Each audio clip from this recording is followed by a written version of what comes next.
खंडपड़ा सहर में थिबा देशी मद दुकान विरुद्ध रे कार्यानुष्ठान केबे? एही देशी मद काउंटर रे एबे मद पाउच बिक्री हेउथबा नै चर्चा।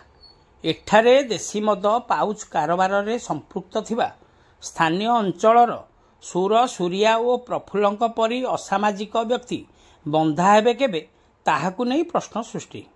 अन्य पक्षरे गंजाम अंचलरू एठाकु विपुल परिमाणर देशी मद पाउच आसुथिबा नै मध्य आलोचना हेउछि। घटनारू प्रकाश खंडपड़ा सहर रे थिबा देशी मद दुकान रे एबे खुलम खुला बेआईनी भावे विषाक्त देशी मद पाउच बिक्री हेउथबा जणा पड़िछि।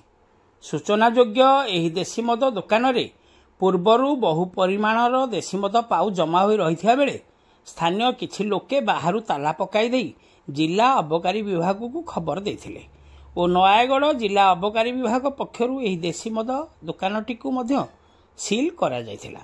सेहीपरि एहा पूर्वरु एही देशी मद दुकान चलाउथिबा व्यक्ति निकटरे थिबा एक घरे देशी मद पाउच प्रस्तुत करुथिला, जाहाकु नै स्थानीय किछि लोके खंडपड़ा अबकारी विभाग को खबर देथिले एवं अबकारी विभाग पक्षरु एठारू विपुल परिमाणर देशी मद सहित व्यवहृत मेसिन और अन्य सामग्री मध्य जबत करा जायथिला। किछि मासर व्यवधान पर एबे पुणी नूतन भावे एही देशी मद दुकानटी को चलाइथिबा व्यक्ति मध्य समान ढंगरे एठारे विषाक्त देशी मद पाउच बिक्री आरंभ कर देथिबा जणा पड़िछि। अन्य पक्षरे देखियाकु गले सरकारी लाइसेंस प्राप्त देशी मद दुकान मानकरे केवल बोतल बिक्री करिवार नियम रहिथिबा बेले एठारे किंतु देशी मद पाउच विपुल परिमाण रे बिक्री होथवा जोगु एठारे मदुआंक प्रादुर्भाव दिनकु दिन बढ़िबारे लागिछि। एहा जोगु स्थानीय बासिंदा नाही नथिला असुविधार सम्मुखीन मध्य हेउछन्ति।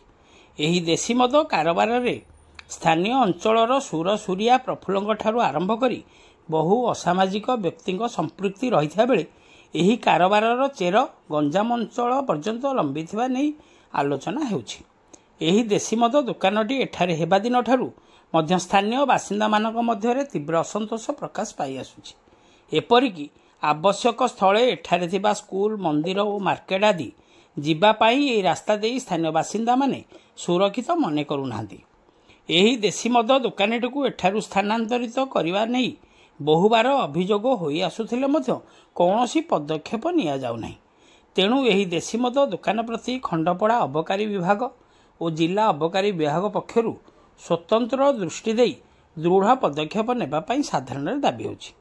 तेबे देखिबाकू बाकी रहिला स्थानीय प्रशासन पक्षरु एही देशी मद दुकान प्रति आगामी दिन रे की पदक्षेप निया जाउछि।